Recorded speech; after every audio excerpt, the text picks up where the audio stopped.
Sebagai rakyat jelata yang sehari-hari hidup pas-pasan, jujur saya merasa lega, sekaligus bersyukur mendengar pernyataan dari Badan Gizi Nasional (BGN) bahwa seluruh biaya perawatan korban keracunan dari program Makan Bergizi Gratis (MBG) akan ditanggung pemerintah.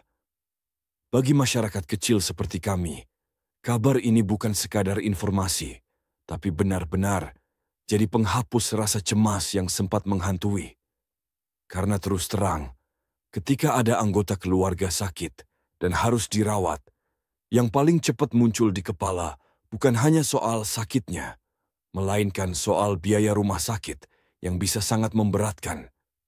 Kadang kami harus rela jual barang berharga, pinjam ke tetangga, atau bahkan berutang ke bank. Jadi, waktu BGN menegaskan tidak ada biaya yang keluar dari kantong penerima manfaat, rasanya seperti beban besar di pundak diangkat begitu saja. Saya juga mengapresiasi langkah cepat BGN yang langsung melakukan investigasi, evakuasi, dan pengecekan kondisi para penerima manfaat. Ini menunjukkan kalau pemerintah benar-benar tidak tinggal diam ketika ada masalah. Sebagai masyarakat, kami tidak butuh janji manis yang panjang. Yang kami butuh itu bukti nyata bahwa negara hadir saat rakyatnya susah. Dan kali ini, setidaknya dari apa yang saya dengar, BGN sudah berada di jalur yang benar. Kalau dipikir-pikir, program MBG sebenarnya sangat penting untuk rakyat kecil. Tidak semua orang tua bisa menyediakan makanan bergizi untuk anak-anaknya setiap hari. Harga bahan pokok naik, pendapatan kadang tidak cukup, sementara anak-anak butuh gizi yang baik untuk tumbuh sehat. Program ini membantu banyak keluarga seperti kami agar anak-anak tetap bisa makan dengan layak tanpa harus menambah beban pikiran orang tua. Namun, insiden keracunan ini tentu jadi pelajaran penting. Namanya juga urusan makanan, kalau pengawasan tidak ketat, bisa saja ada yang lolos dan berdampak buruk pada kesehatan penerima manfaat. Saya pribadi tidak ingin menyalahkan programnya karena niatnya sudah sangat mulia. Tapi saya berharap setelah kejadian ini, BGN benar-benar memperketat pengawasan, mulai dari bahan makanan, proses pengolahan, sampai distribusi, supaya kejadian serupa tidak terulang. Yang membuat hati saya makin tenang adalah penjelasan bahwa semua ini sudah ada dasar hukumnya.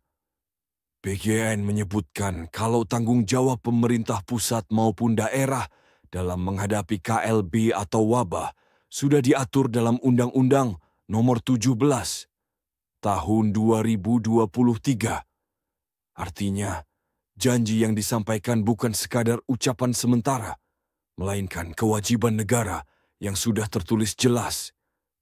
Sebagai orang biasa, mendengar ada dasar hukum seperti ini membuat kami percaya kalau perlindungan dari pemerintah memang nyata. Selain itu, saya juga merasa dihargai karena pemerintah tidak hanya fokus pada program besar, tapi juga ikut mendampingi masyarakat saat ada masalah. Kepala Biro Hukum dan Humas BGN bahkan menegaskan pemerintah akan mendampingi para korban sampai benar-benar pulih. Bagi kami, pendampingan itu penting, karena sakit tidak hanya soal fisik, tapi juga soal mental dan rasa aman. Sebagai rakyat kecil, saya melihat sisi positif dari kejadian ini. Pertama, program MBG memang sangat membantu keluarga seperti kami. Kedua, pemerintah menunjukkan tanggung jawabnya dengan menanggung biaya dan mendampingi korban.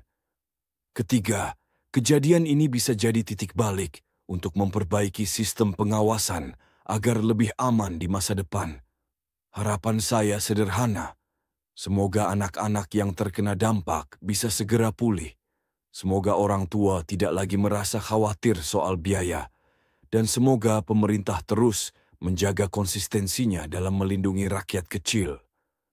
Kami tidak minta lebih. Cukup negara hadir saat rakyatnya benar-benar membutuhkan. Dengan begitu, kepercayaan kami terhadap program seperti MBG ini tetap terjaga, dan kami merasa tidak berjalan sendiri menghadapi musibah. Terima kasih.